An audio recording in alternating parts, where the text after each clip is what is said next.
Hey guys, welcome to this week's tutorial. Today we will talk about multiband compression and some ways how you can use it to make your mixes sound amazing. Let's do it.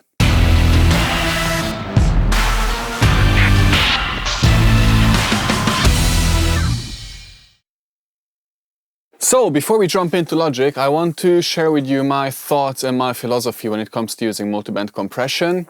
The way I see multiband compression is as faders for individual frequency bands that activate when I tell them to activate. So instead of me sitting with an EQ and making the bass louder or quieter and automating it whenever I need it, I have a multiband compressor that does exactly what I want at a certain threshold. Just like a compressor, a multiband compressor will engage when the signal goes above a threshold, and then you can tell it what to do with it. One reason why I like multiband compression is because it will only engage when the problem becomes really dramatic, which is where I set my threshold. So instead of a steady continuous reduction of low end or mid-range, we'll get reduction of these frequencies only when necessary. I'll show you exactly how to set this up. I'll use the FabFilter Pro MB for this because it's a really good multiband compressor, but the settings and the philosophy, the methodology applies to every multiband compressor out there. I have 4 examples for you: a lead vocal, a bass, an 808 and a synth, and we'll do different things with all of these. They all have different problems, and because they have different problems, we'll need different solutions for them. Let's have a look. So here we have our lead vocal. Let's have a quick listen to it without any plugins on. We don't have something we're missing, we don't have this fear, but I try the hardest to be better than my own me. We're afraid to lose so many things. So to me this vocal sounds great, it is really well recorded, so let's have a look on our EQ what we can do, just in case. Things like a treasure deeply buried that keeps us. So right away we can see that there's some rumble going on in the very, very lows that we don't need. This is something you cannot hear, but this will interact with your compressors and your signal chain later on, so let's get rid of it. Searching endlessly, not knowing what I'm looking for. Again and again, all I'm missing, all I'm missing. So one thing I notice with this vocal, that even though it is really well recorded, the higher notes become a little bit thin, whereas the low ones are ever so slightly muddy. So if I try to solve this with an EQ, let's say I reduce this lower mid-range to make the lower notes clearer, let's see what happens. Knowing what I'm looking for. Again and again, all I'm missing, knowing what I'm looking for. Now what I have is that the higher notes, they have lost their body, they have lost substance. So this is not really helping me because I may have made the lower notes sound better, but the higher notes now sound thin. So this is where I will start thinking, okay, a static adjustment is not doing any good. I will need something that only engages when the problem appears. So this is where I would usually reach for a multiband compressor. Let's have a look. Knowing what I'm looking for. Again and again, all I'm missing, knowing what I'm looking for. So for me, the range that needs treatment is here from, 200 to about 800. It's quite wide. Let's narrow it down. Knowing what I'm looking for. Again and again, all I'm missing. Yeah, so as you can hear, the problem in this vocal is between 2 and 500 hertz. So what now I want to do with it, when this range becomes too loud, I want my compressor to engage and make it quieter. But at the same time, to retain the thickness of the higher notes, I want this region to even potentially become louder when the singer is singing in the higher registers. Let's have a look at how we can do this. Looking for. Again and again, all I'm missing, what I'm. So I will set up the threshold here so that it starts engaging when the low notes hit. Let's have a look here. Endlessly not knowing what I'm looking for. Again and again, all I'm missing. Endlessly not knowing what I'm looking for. Again and again. So this to me already sounds better. This area sounds much better controlled, much more even. Now, let's see what we can do by compressing this range even more, but then boosting it back to get a really steady low mid-range in this vocal. So what we're doing is we're making this range, instead of being this dynamic, we'll reduce the dynamics of this range to a really narrow band and then boost it up so that it's really steady and really constant.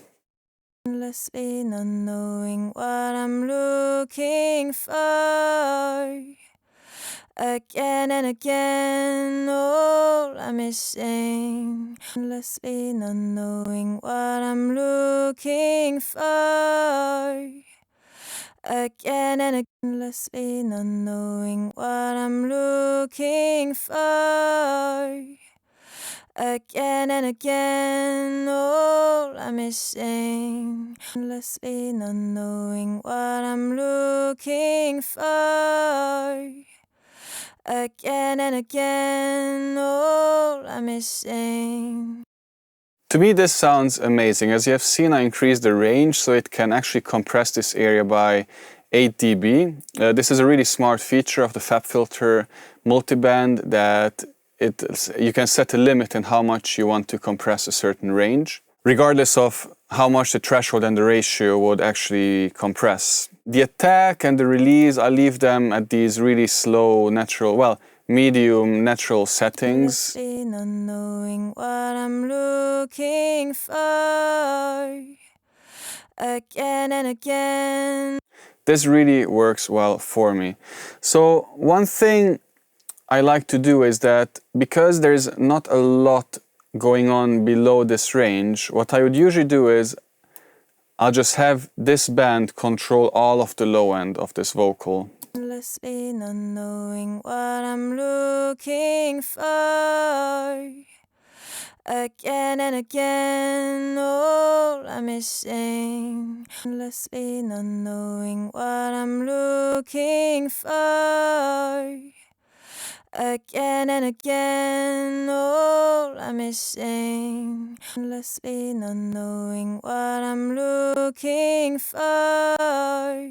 So to me, this sounds already much steadier. Now, one other thing I can now do with this multiband compressor is using it as a de-esser at the same time. So I can isolate the high frequencies as well.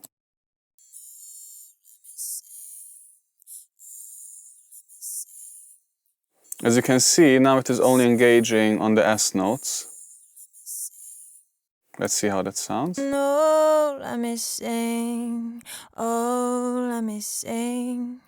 So this is quite strong, but now these S's, the sibilants, will be really steady. So what I can do, while compressing it, I can experiment with boosting it back to a desirable level. All I'm missing, all I'm missing. All I'm missing, all I'm missing. All I'm missing, all I'm missing. All I'm missing, all I'm missing. This sounds pretty good to me. Let's just have a look at what's going on in these other ranges as well. Me, we're afraid to lose so many things, like a treasure deeply buried. I'll keep searching endlessly, not knowing what I'm looking for. Very interesting. So in the higher mid-range between 2K and 6.5K, we can hear that some of the notes, especially the higher ones, become really, really loud, whereas the quiet ones are really quiet, which makes a lot of sense. But let's see if we can even this out. We're afraid to lose so many things, like a treasure deeply buried. I'll keep searching endlessly, not knowing what I'm looking for. Again and again, all I'm missing. Me, We're afraid to lose so many things, like a treasure deeply buried. I'll keep searching endlessly, not knowing what I'm looking for. So as you can see, it only really engages when she sings these high notes, but at the same time it doesn't really engage down here, which is really cool because now we can make the tone very constant across the whole performance by boosting this area. On me, we're afraid to lose so many things, like a treasure deeply buried. I'll keep searching endlessly, not knowing what I'm looking for. Again. This sounds really good to me. Let's have a look at the lower mids. We're afraid to lose so many things, like a treasure deeply buried. I'll keep searching endlessly, not knowing what I'm looking for. Very similar to over here, but this area doesn't seem that essential to the overall performance. I'm not going to boost it, but we can try to see what it does. Let's have a listen. We're afraid to lose so many things, like a treasure deeply buried. I'll keep searching endlessly, not knowing what I'm looking. To me, it sounds really good in the neutral state. So I don't feel like doing anything with this band apart from having the compressor on just to control a little bit of this range, but nothing major really. Let's have a look at the before and after. On me, we're afraid to lose so many things, like a treasure deeply buried. I'll keep searching endlessly, not knowing what I'm looking for.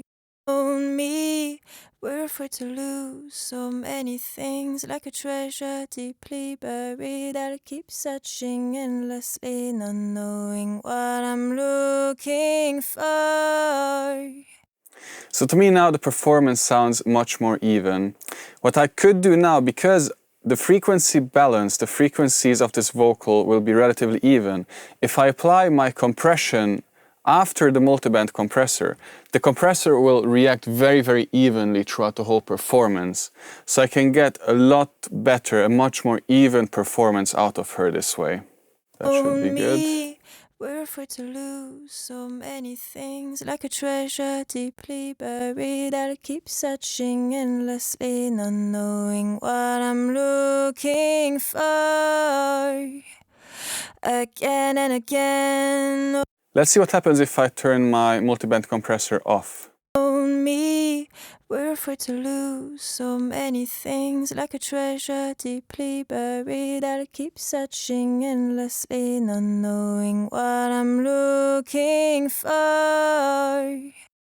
I can see that the compressor is working a little bit harder, but also I'm not getting that even of a sound out of it just by using the compressor. Let's put it back on. On me, we're afraid to lose so many things, like a treasure deeply buried. I'll keep searching endlessly, not knowing what I'm looking for. Much steadier. Sounds really good to me like this. Let's move on to the next example. A typical, very good example, bass guitar.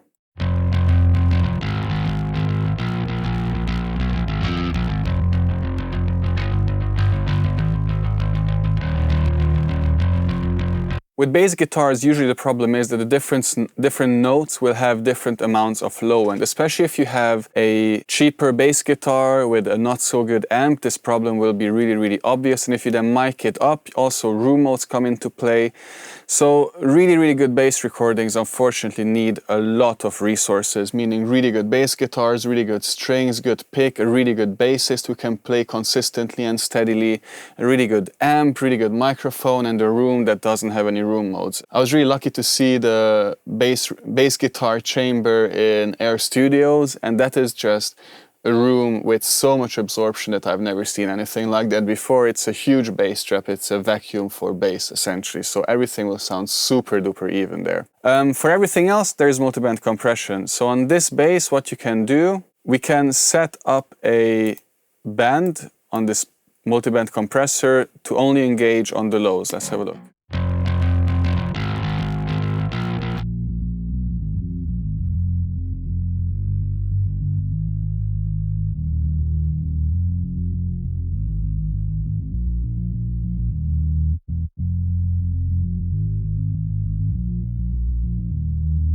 So as you can see and hear, on the lower notes it is working a lot harder than on the higher notes, which means that we are already evening out this bass. So my goal was to compress, to reduce the dynamics of the low frequencies here, so that when I boost it back, it will be much steadier.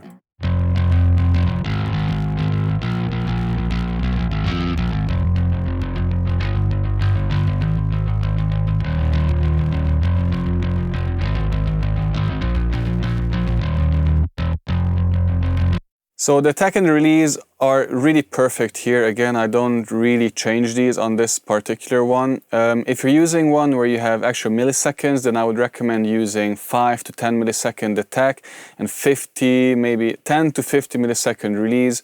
Again, as I talked in my compression video, make it as transparent as possible. We do not want obvious compression. Then, once we have evened out our low end, which was really the only problem with this bass guitar for me, we can also check the high end and the mid range to see what's going on there.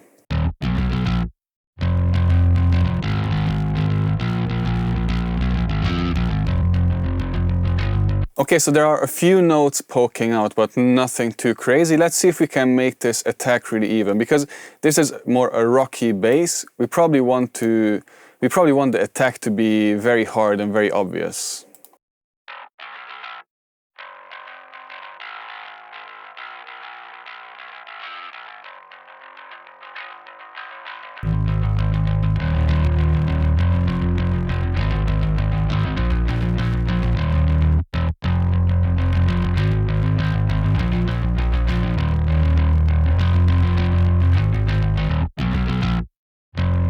So now we have a very clear attack that is very consistent, as well as a very consistent low end.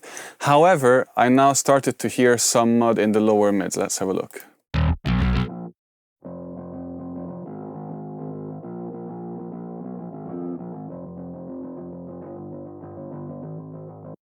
So by soloing this, I can hear that this area of the bass is not of a lot of value for me in the final sound. So I do not want to hear a lot of this in the final mix, I would think. I do not want to hear a lot of this in the final sound. So let's just compress it so it stays tucked in underneath the remaining two, which are actually important.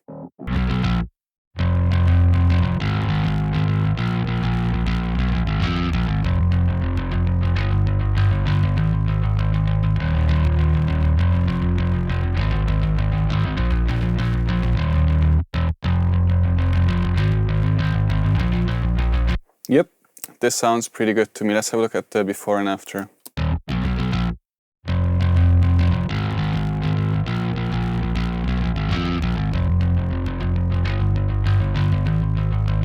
As you can already hear, there is much less low end. It's not very steady. The attack is not really cutting through. It just sounds uneven.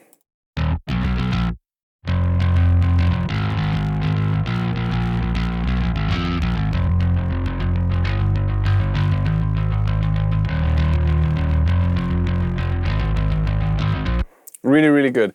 As you see, I don't see the need to using a lot of bands. I don't see a need to have a treble band here because there's just not that much information. So in this case, I'll probably use the high mid band to cover the entire treble range.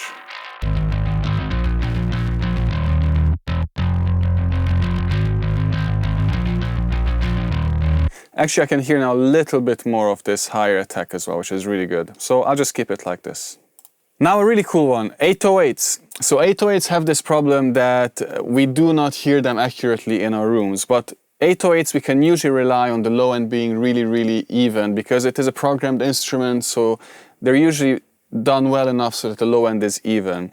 So what we can do here with the multiband compressor is making them knock a bit harder, and if necessary, even them out a bit more. Let's have a look.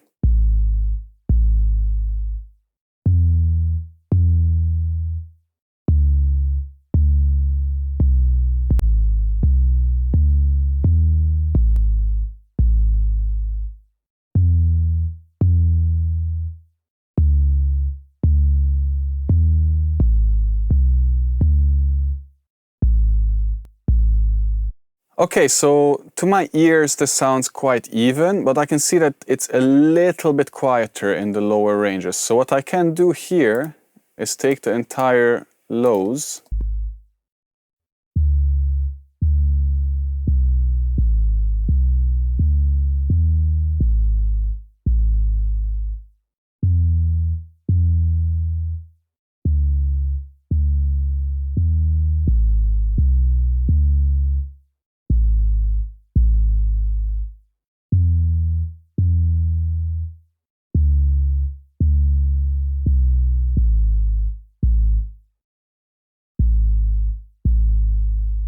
So I set it up so it engages rather fast and the release also quite fast, so it releases as the note sustains out.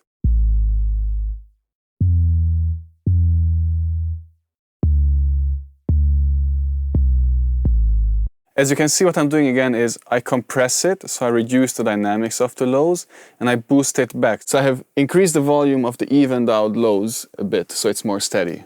To get a bit more knock, here is a really cool trick. I didn't come up with it myself, I think I learned it from watching Dave Pensado. What he does is, instead of using a multiband compressor as a compressor, he'll use it as an expander to make the attack of the 808 louder. So instead of compressing, we'll go into expand, and instead of -6 dB, let's go +6.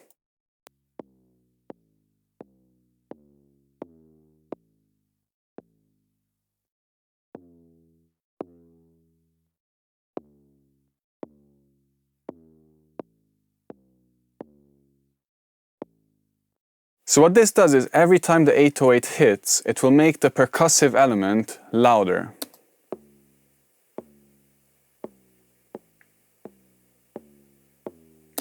It will almost seem like the 808 is being played harder, like it's an instrument.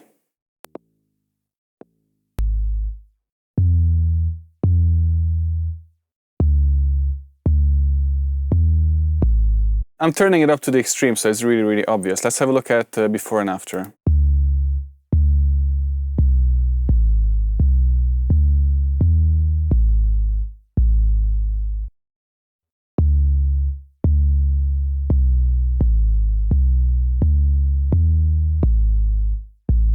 So this is obviously too much, but it makes the point that you can hear much more of this attack, of this knock, which will make your 808 cut through much better in the mix as well. Let's reduce it to a more normal range.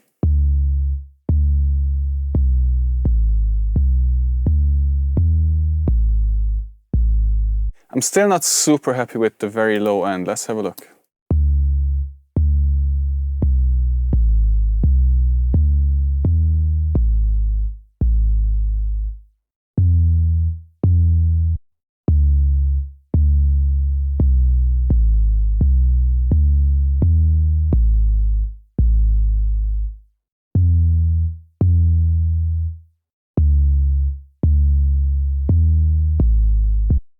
That sounds pretty good to me.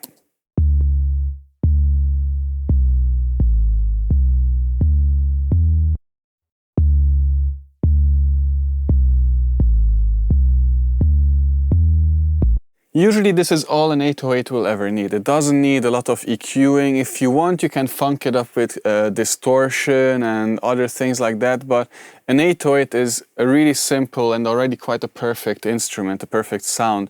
So it doesn't really need a lot of EQing, especially in the low end. If you're uncertain, if you don't have really good monitoring, good headphone speaker and all of that, then do not try and go in with an EQ and boost and cut different ranges, because it is more likely that you will do damage than actually doing good. I would rather just go into a sampler and try to find an 808 that works as it is than trying to change and manipulate an 808 that is given to me to make it different. It usually just leads to disaster.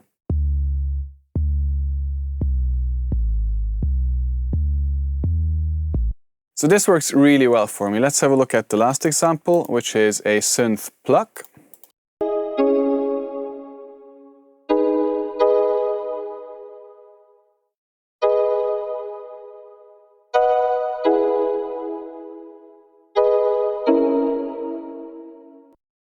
So to me, this has a similar problem than the 808. It is very flat and very boring sounding. Let's have a look at how we can fix this.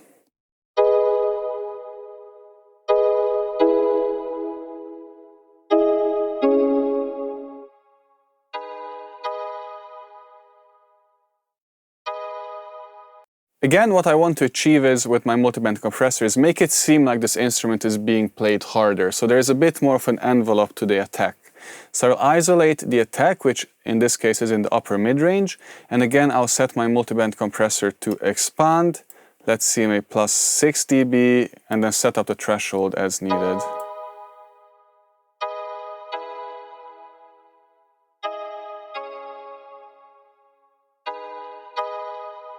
I'm setting up the threshold. You can see the sound going up here in this little circular meter. I'm setting it up so the threshold is above the body, but below the attack.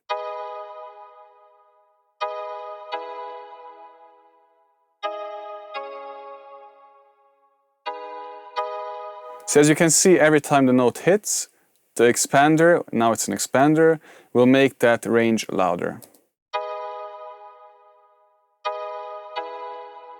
And the cool thing is you can really shape the attack of an instrument with it. So let's see if I set up the attack really fast.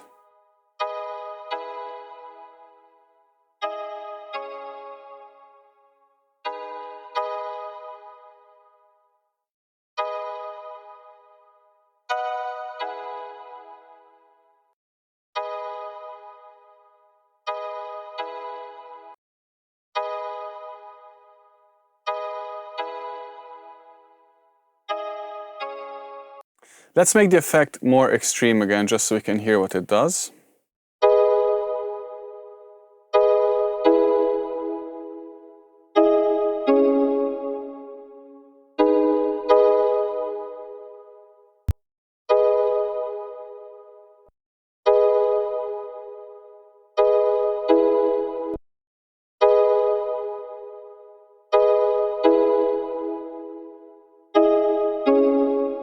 The release is a little bit too slow to me. It raises the body a bit too much. So let's go back.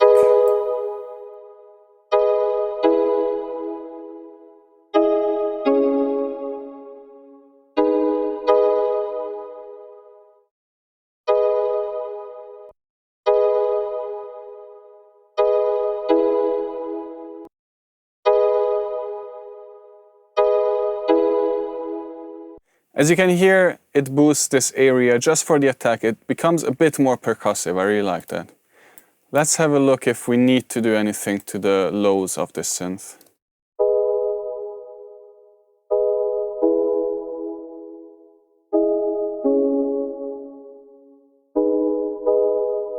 I mean, it is not super even, but it is not really a problem. If I want to, I can leave it like this, leave it to compress, but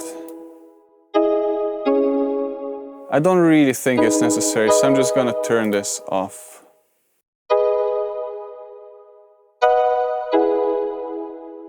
Really what I wanted to achieve here is boosting this range. This range is okay as it is. Maybe I'll use an EQ later on to do something with it, but I just wanted to have a more percussive attack.